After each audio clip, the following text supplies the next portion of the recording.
Hello दोस्तों, मैं आपका गाइड, आपका दोस्त अनुराग पांडे और आप देख रहे हैं हमारे यूट्यूब चैनल। आधुनिक भारत का इतिहास चल रहा था, ठीक है।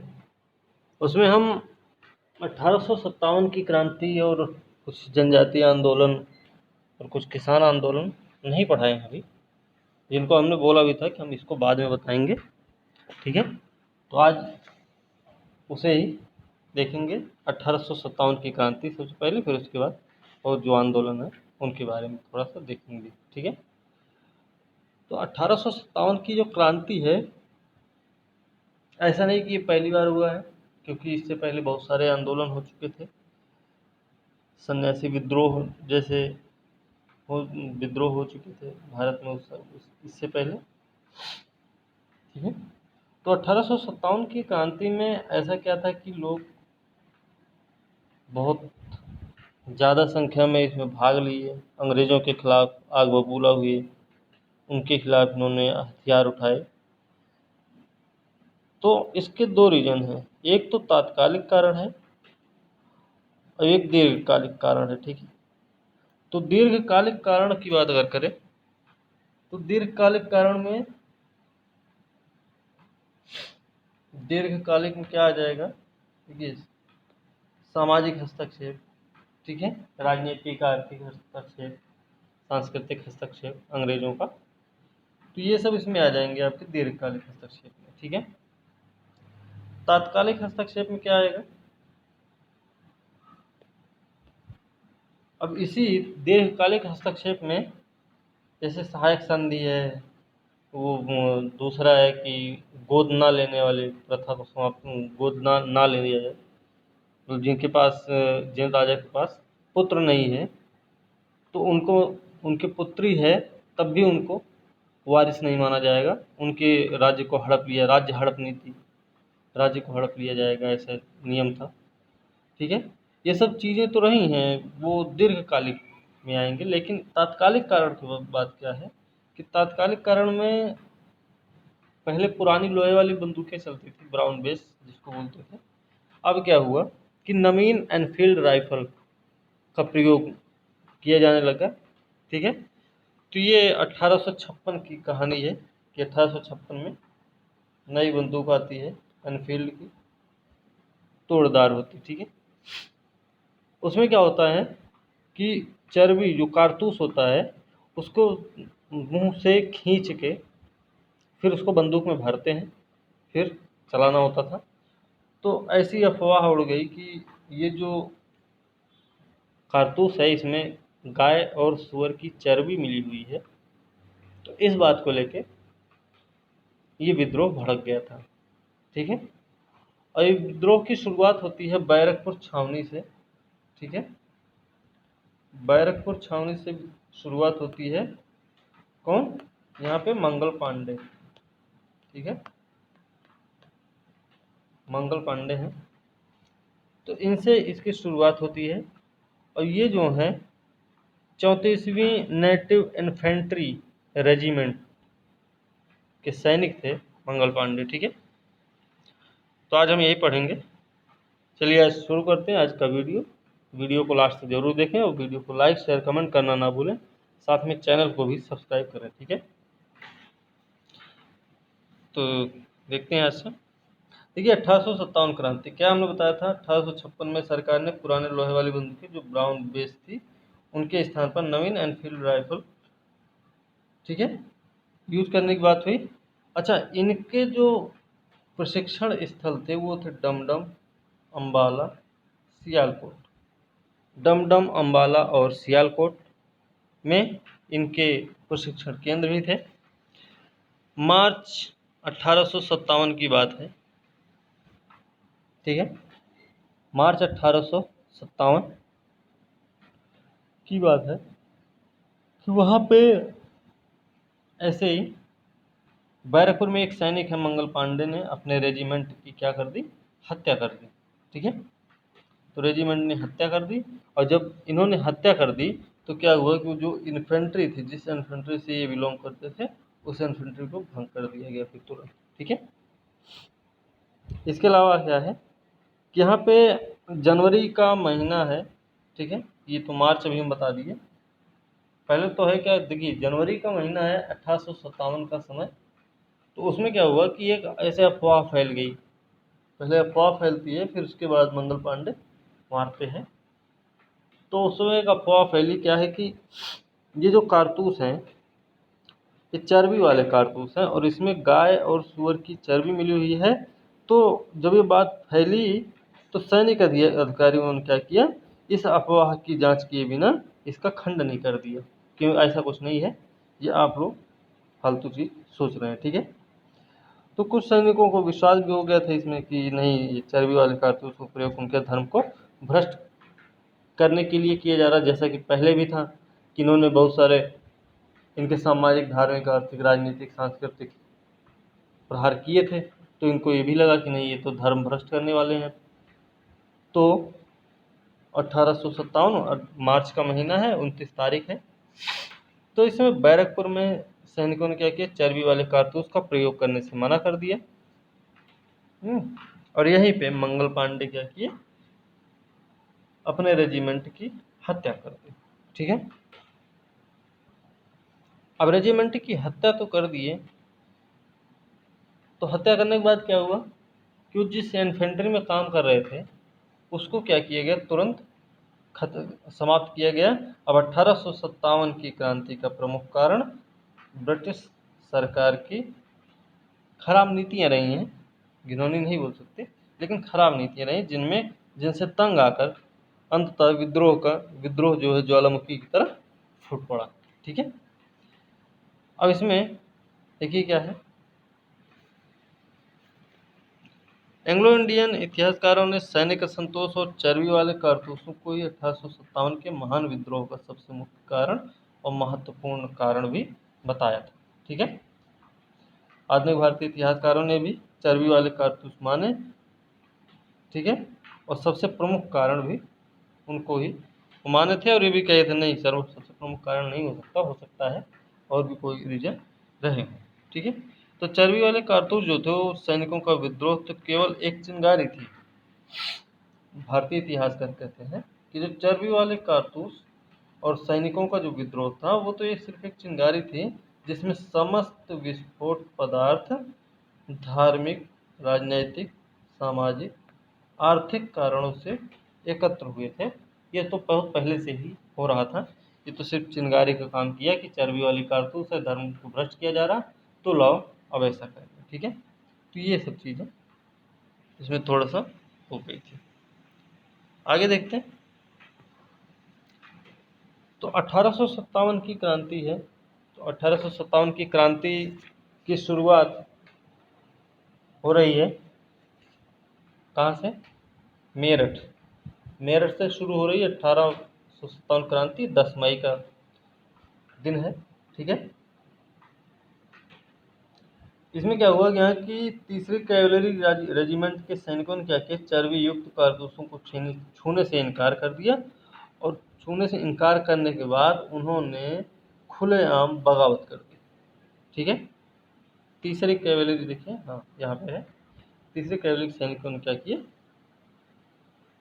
उसे कारतूसों को छूने से मना किया और बगावत कर दिया उन लोगों ने।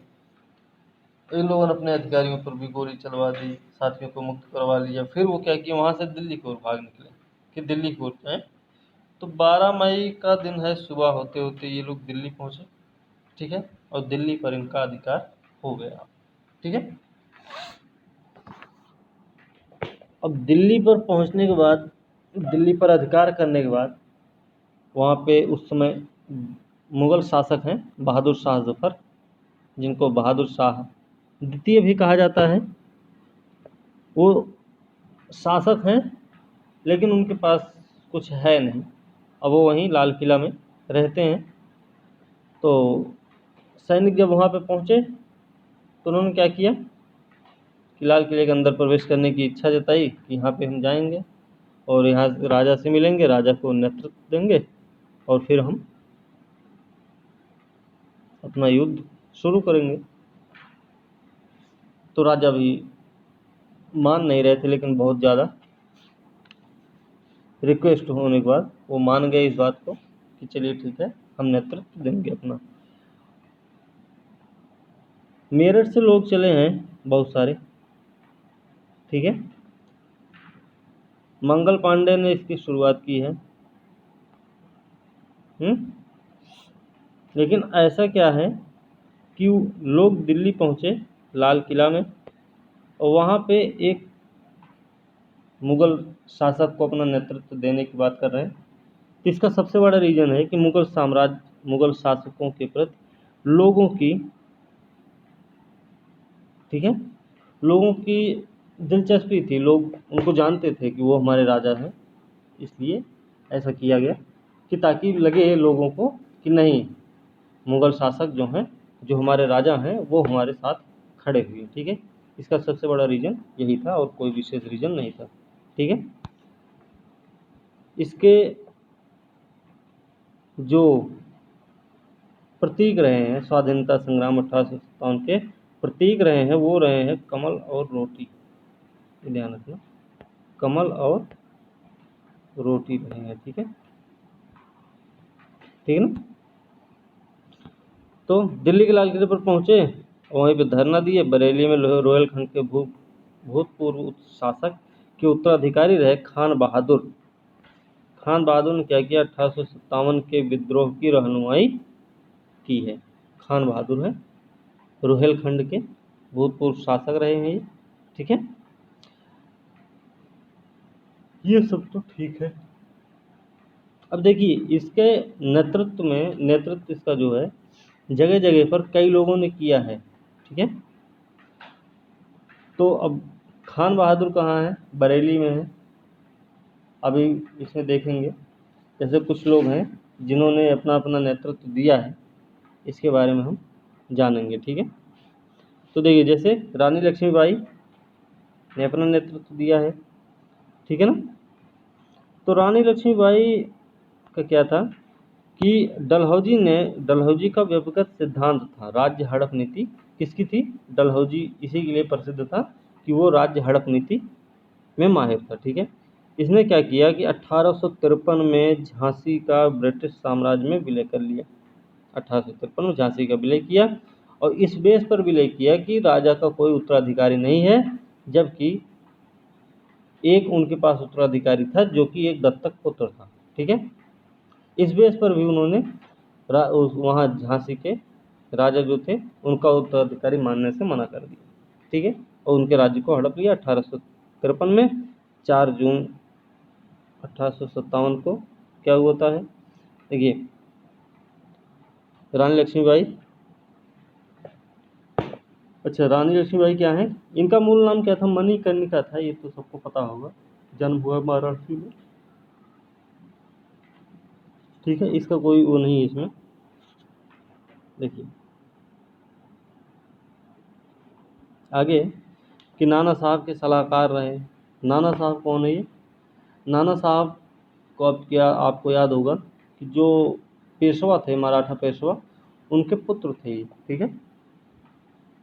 उनको मराठा जब साम्राज्य समाप्त होता है तो मराठा महाराष्ट्र से उनको निकाल दिया जाता है, पेंशन देके कह दिया जाता है, वो बिठूर में एक जगह है, वहाँ पे बोल दिया गया कि आप वहाँ पे जाके रहिए, कोई दिक्कत नहीं है, आपको इतने हर महीने पेंशन मिलती रहेगी। तो नाना साहब भी कई बार अपना वो किए कि उनकी पेंशन बढ़ा दी जाए या फिर उनके खर्चे जो भी हो, इस तरीके से रिक्वेस्ट किए होंगे। तो अंग्रेज़ों ने वो चीज़ मानने से इनकार कर दी थी कि नहीं, एक सब नहीं होगा। तो इस सब बात से नाना साहब भी थोड़ा सा गुस्से में थे, मतलब नाराज़ थे। तो उन्होंने भी एक मौका मिला उनको, तो वो भी इसमें शामिल हो गए और अंग्रेज़ों के खिलाफ उन्होंने भी हथियार उठा लिए, ठीक है ना। तो इस तरीके से कुछ घटनाएं हुई हैं। तो इसी में जगह जगह पर क्या हुआ है, लोगों ने अपना अपना नेतृत्व दिया था, ठीक है। देखिए,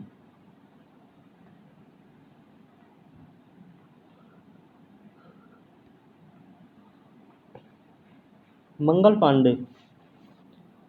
पांडे सबसे पहले उन्होंने 34वीं नेटिव इन्फेंट्री से थे, जिन्होंने गोली चलाई, अपने अधिकारी रेजिडेंट को मारा। तो उसके मरने के बाद अपने जब रेजिडेंट को मार दिया इन्होंने, तो इनको फांसी दे दी गई थी, ठीक है। तो इनको फांसी दे दी गई वहीं पे गिरफ्तार करके, ठीक है। ये चीज़ भी थोड़ा ध्यान रखेंगे।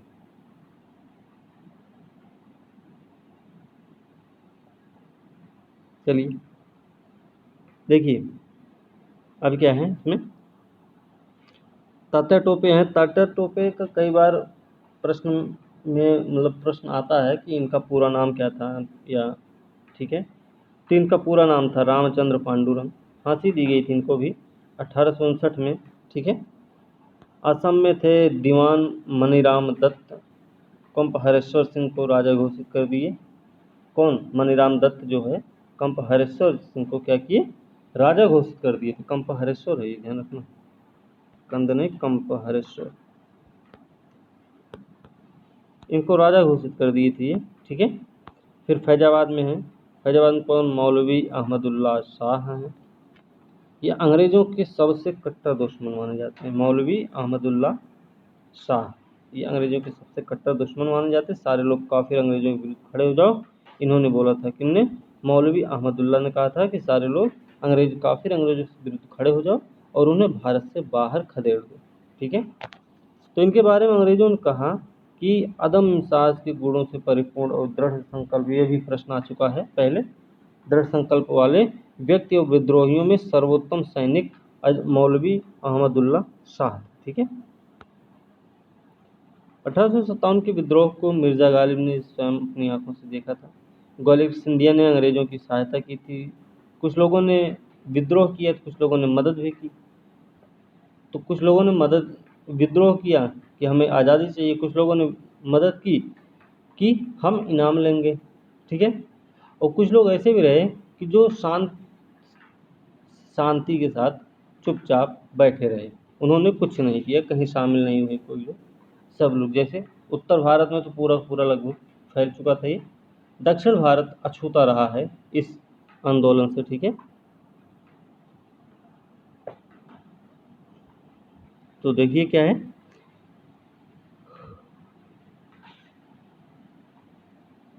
अब इसमें देखिए क्या है कि कई लोगों ने नेतृत्व दिया है अपना अपना क्षेत्रों में।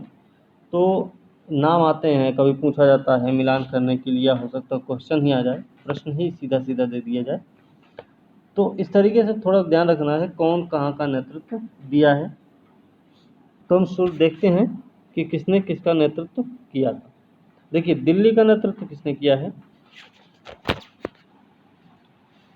दिल्ली का नेतृत्व किया था बख्त खां। कौन है? बख्त खां है। और राजा तो पता है बहादुर शाह जफर थे, ठीक। तो इन्होंने दिल्ली में नेतृत्व किया इसका, ठीक है, 1857 में। तो इनको दबाने वाला, जो दिल्ली का विद्रोह दबाने वाला व्यक्ति था, उसका नाम था निकलसन और हडसन, ठीक है। निकलसन और हडसन ने क्या किया? दिल्ली के विद्रोह को दबाने की कोशिश की और इसमें निकलसन मारा गया था। हडसन क्या हुआ? हडसन सफल हुआ, लेकिन निकलसन यहाँ पे क्या गया? मारा गया। हडसन कौन कौन? निकलसन और हडसन कैंपबेल नाम है इनका, ठीक है, हडसन कैंपबेल। तो निकलसन जो है दिल्ली में मारा गया था, ये ध्यान रखना, ठीक है। प्रश्न भी आ सकता है कि दिल्ली में विद्रोहियों को दबाने के क्रम में किसने अपनी जान गंवाई थी, ठीक है, किस ब्रिटिश नायक ने अपनी जान गंवाई थी, ऐसा भी प्रश्न हो सकता है, ठीक ना। चलिए दूसरा है नाना साहब,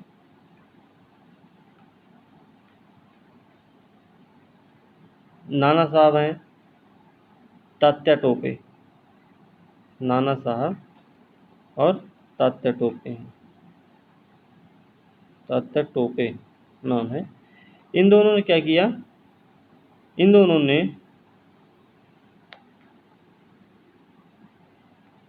कहाँ का नेतृत्व किया था? ये दोनों लोगों ने, नाना साहब और तात्या टोपे ने कानपुर का नेतृत्व किया। तो यहाँ पे इस, ठीक है ना, तो कानपुर का नेतृत्व किसने किया? नाना साहब और तात्या टोपे ने। ये भी विद्रोह 1857 में ही समाप्त हो गया, मतलब ज़्यादा दिन तक नहीं चल पाया था। ठीक है, अब बात करते हैं थोड़ा सा हम लखनऊ की। तो लखनऊ में नेतृत्व कौन दे रहा? आप बेगम हजरत महल का नाम सुने होंगे। बेगम हजरत महल ये दे रही थी लखनऊ में नेतृत्व। क्या था यहाँ पे था कि इनका एक पुत्र था बिरजिस कादिर। ठीक है, ठीक है ना। तो बिरजिस कादिर को अंग्रेज जो हैं अवध का नवाब मानने से इनकार कर दिए और अवध का विलय कर लिए थे। ठीक है, तो इन्होंने लखनऊ में नेतृत्व दिया अपना। वहाँ पे बहुत सारे सैनिक मारे भी गए। बहुत सारे अंग्रेज के ब्रिटिश नायक जो थे, बहुत सारे वहाँ पे मारे गए उनके ब्रिटिश नायक। ठीक है, सबसे ज़्यादा नुकसान इन लोगों ने लखनऊ में ही सहा, क्योंकि वहाँ की कहानी आप पढ़ेंगे तो वहाँ पे नील है कोई, वो भी मारा जाता है वहीं पे। इनके कई सारे सैनिक वहाँ पे मारे जाते हैं, जो कि कैंट एरिया गोमती नदी के किनारे है। ठीक है, मच्छी भवन है। ठीक है, फिर आपका लोहे वाला पुल है वहाँ पे। तो इन सब एरिया में बहुत सारे लोग मारे जाते हैं।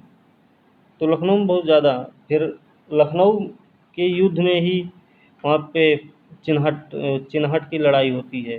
ठीक है, तो वो सब लखनऊ में ही आता है। ठीक है, अगला नेतृत्व किसका है? रानी लक्ष्मीबाई। रानी लक्ष्मीबाई झांसी का नेतृत्व कर रही थी, क्योंकि झांसी के राजा की महारानी भी थी। तो इनका भी 1857 में ही विद्रोह दबा दिया जाता है। और इसके जो ब्रिटिश नायक होते हैं उनका नाम है ह्यूरोज। ठीक है, ठीक है ना। ह्यूरोज ह्यूरोज है झांसी के विद्रोह को दबा रहा। अच्छा, वहाँ पे देखिए क्या है कि लखनऊ में क्या नाम था इनका? हेनरी लॉरेंस थे लखनऊ में। ये मारा गया था वहाँ पे, हेनरी लॉरेंस। ठीक है, अगर आप लखनऊ के हैं तो आपको पता होगा कि लखनऊ में जो इस समय परिवर्तन चौक है, ठीक है, बेगम हजरत महल चौराहा पार्क है, उसके आगे जब बढ़ेंगे आप किधर कैसरबाग की तरफ, तो थोड़ा सा एक पुराना सा बिल्डिंग टाइप में दिखता है, गोल गोल बना हुआ। तो उस क्षेत्र में वहाँ पे मारा गया था ये, ऐसा वहाँ पे बताया गया है अभी हम। ठीक है, तो हेनरी लॉरेंस मारा गया था लखनऊ में। ठीक है, और कौन है फिर? लियाकत अली है कोई। लियाकत अली इलाहाबाद का नेतृत्व कर रहे हैं। ठीक है, इलाहाबाद का नेतृत्व कौन कर रहे हैं? लियाकत अली। और ये यहाँ पे कर्नल नील था। कौन था? कर्नल नील, जिसने विद्रोह को दबाया। ठीक है ना। और ये जब इस विद्रोह को दबाया, तो विद्रोह को दबाने के बाद इसने क्या किया, ये लखनऊ की तरफ भी बढ़ा था। ठीक है, और लखनऊ की तरफ बढ़ा था तो यहाँ पे ये भी मारा गया था। ठीक है, फिर जगदीशपुर बिहार में है। तो वहाँ के एक जमींदार थे, कुंवर सिंह नाम था उनका। तो कुंवर सिंह ने नेतृत्व किया जगदीशपुर का। अगस्त 1857 में विलियम टेलर नाम है इनका, विलियम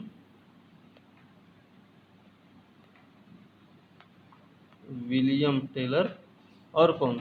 विंसेंट आयर।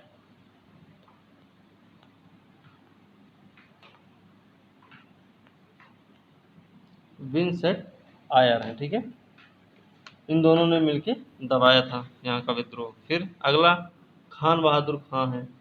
खान बहादुर खां के बारे में हमने बताया था कि बरेली के थे।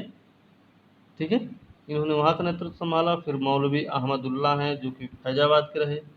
इन्होंने फैजाबाद की कमान संभाली थी। और फैजाबाद का भी विद्रोह दबाने में कर्नल नील का हाथ था। ठीक है, फतेहपुर अजीमुल्ला थे वहाँ पे। फतेहपुर में कौन है? अजीमुल्ला, नाम है क्या? अजीमुल्ला।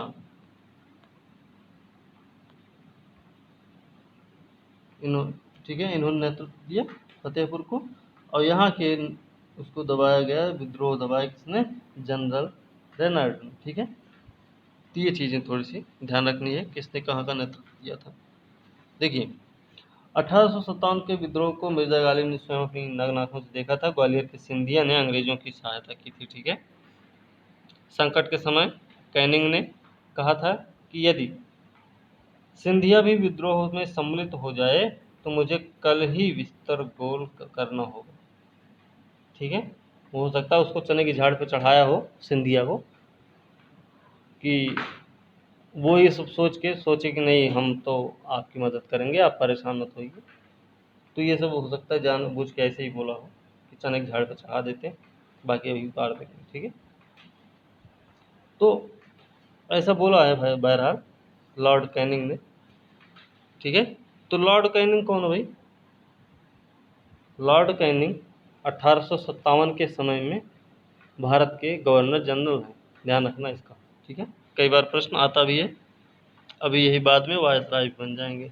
ठीक है, यदि दक्षिण भारत, पूर्वी पश्चिमी भारत के अधिकांश भागों में ये जो है विद्रोह, हमने बताया था कि दक्षिण भारत में तो फैल ही नहीं सका और तो पूरा छूता रहा वो क्षेत्र।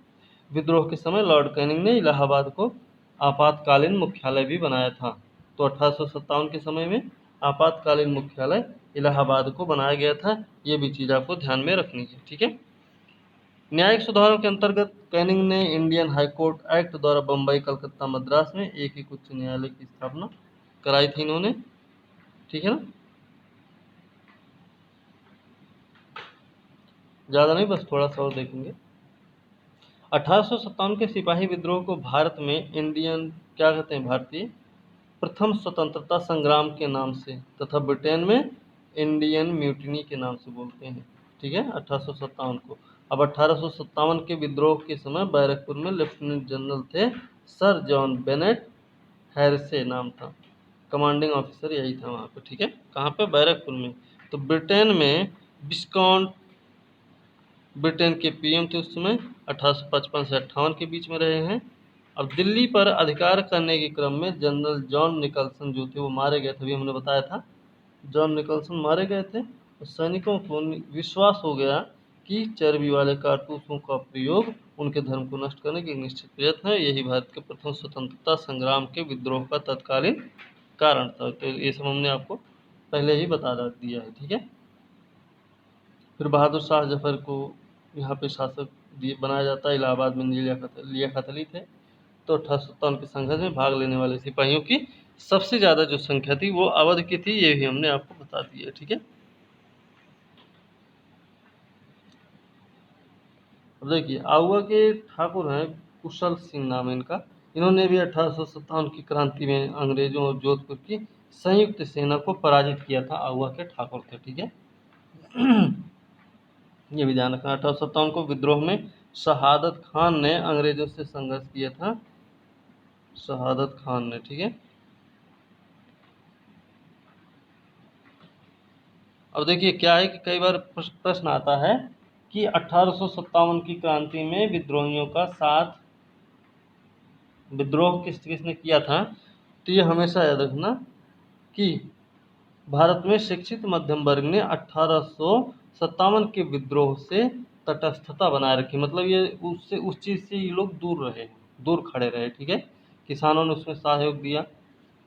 ठीक है ना, लेकिन ये जो शिक्षित मध्यम वर्ग था इससे दूर रहा हमेशा। साहूकार जमींदार ये सब भी इसमें भाग नहीं लिए। साहूकार जमींदार क्यों भाग लेंगे? क्योंकि उनको तो ये पता है ना कि ये कल को अगर जीत जाते हैं और अंग्रेज यहाँ से चले जाएंगे तो हमारे तो ज़मींदारी, हमारी साहूकारी ख़त्म हो जाएगी, क्योंकि ये लोग हमको भगा देंगे। ठीक है, इसलिए इन लोगों ने भी साथ नहीं दिया। फिर 1857 के विद्रोह के दौरान बिहार में आरा है, दानापुर, बिहार स्पेशल के लिए आरा, दानपुर, पटना, मुजफ्फरपुर, शाहाबाद विद्रोह के प्रमुख केंद्र रहे हैं। ये भी ध्यान रखना, ये बिहार स्पेशल के लिए ज़्यादा ठीक है। ठीक है ना, जबकि मुंगेर का क्षेत्र बहुत ही अप्रभावित रहा है। ठीक है। फिर असम मनीराम दत्त रहे, इसमें लखनऊ सन Henry Lawrence, major general Havelock की मृत्यु हो गई। ठीक है। देखिए ये हेनरी लॉरेंस मरे हैं, जनरल हैवलॉक भी यहीं पे मर गए हैं। 1857 को भारतीय स्वाधीनता आंदोलन के सरकारी इतिहासकार रहे हैं सुरेंद्र नाथ सेन। ये चीज़ ध्यान रखना है, सरकारी इतिहासकार। ठीक है। तो 57 के भारतीय स्वाधीनता आंदोलन के सरकारी इतिहासकार सुरेंद्र नाथ सेन रहे हैं। इनकी पुस्तक है 1857। ठीक है, 1857। ठीक है ना। थोड़ा सा और देख लें। सर सैयद अहमद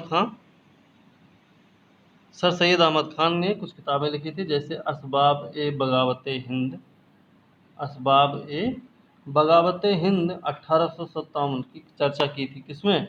किताब है असबाब ए बगावत हिंद। किसकी किताब है? सर सैयद अहमद खान की। इन्होंने इसमें 1857 की चर्चा की और कहा भी है तथाकथित प्रथम राष्ट्रीय स्वतंत्रता संग्राम ना ही प्रथम है, ना ही राष्ट्रीय और ना ही स्वतंत्रता संग्राम था। इसमें आर.सी. मजूमदार ने कहा था ये चीज़।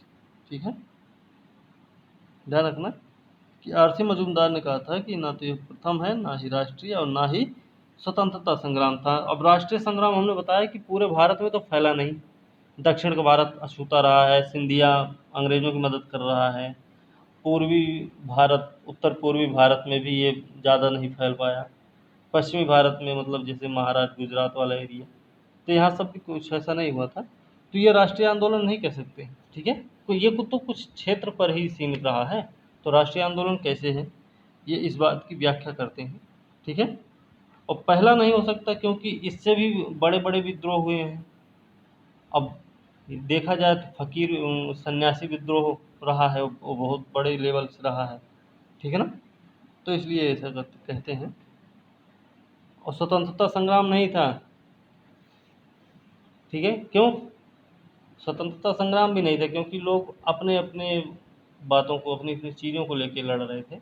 जैसे लखनऊ बेगम हजरत महल अपने उनके लड़के को वारिस नहीं बना, मतलब नवाब नहीं माना गया, तब वो युद्ध लड़ी। ठीक है, झांसी की रानी के लड़के को उत्तराधिकारी नहीं माना गया, तब उन्होंने युद्ध में सहयोग दिया। तो इस तरीके से ये भी कहा जाता है। यही सब ये बोलते हैं, इसमें बताते हैं। ठीक है, अब ब्रिटिश सरकार 2 वर्ष मतलब 1858 में एक अधिनियम लागू किया। ठीक है, ब्रिटिश सरकार ने 1858 में एक अधिनियम लागू किया जिसे भारतीय प्रशासन सुधार संबंधी अधिनियम कहा जाता है। क्या हुआ, जब 1857 की क्रांति समाप्त होती है तो 1858 में अधिनियम बनाया जाता है, क्योंकि बहुत ज़्यादा कुछ नुकसान भी अंग्रेजों को हो चुका था।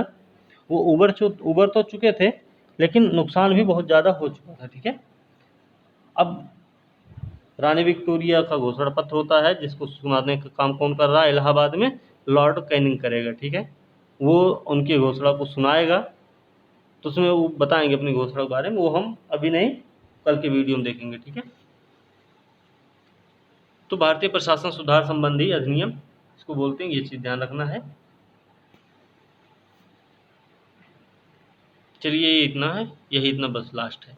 इसके तहत महारानी विक्टोरिया ने क्या किया, एक घोषणा किया, भारत का शासन ब्रिटिश शासन के द्वारा व उनके वास्ते मतलब जो सेक्रेटरी ऑफ स्टेट उनके द्वारा चलाया गया, मतलब भारत सचिव का पद अब क्या हुआ, सेव आ गया। ठीक है, इसी समय भारत सचिव का पद आता है।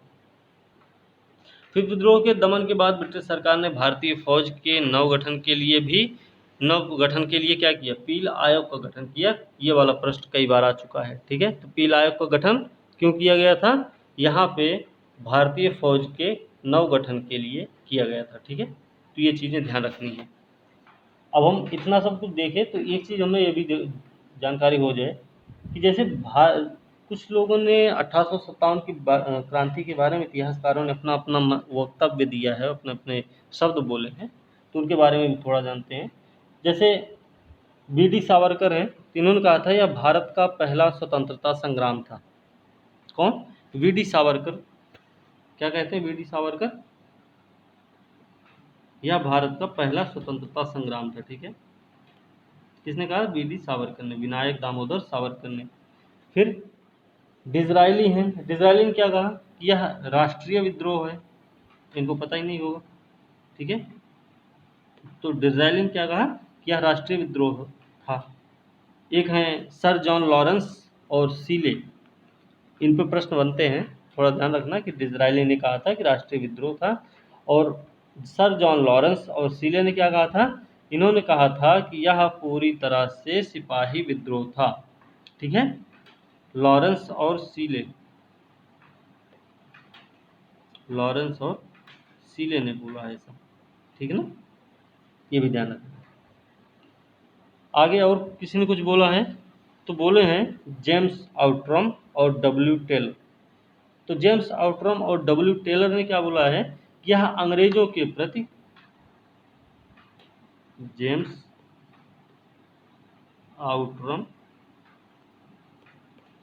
और डब्ल्यू टेलर नाम है, ठीक है। तो इन्होंने क्या बोला था कि यह अंग्रेजों के विरुद्ध हिंदू और मुसलमानों का एक षड्यंत्र था, ठीक है ना, इनको अभी भी षड्यंत्र लग रहा था। बर्बरता और सभ्यता के बीच युद्ध, टी आर होम्स ने बताया। बर्बरता और सभ्यता के बीच में युद्ध बताया था, किसने? टी आर होम्स ने। बर्बरता और सभ्यता के बीच में इन्होंने क्या बताया था? युद्ध बता दिया था। किसने बताया था? टी आर होम्स ने, ध्यान रखना, ठीक है। एक और है LER रीज, रीज है कोई करके, इन्होंने भी कुछ बताया है। इन्होंने क्या बताया है कि यह धर्मांधों का ईसाइयों के विरुद्ध युद्ध था, क्योंकि धर्म को भी बनाया गया था कि हमारे धर्म को भ्रष्ट किया जा रहा है।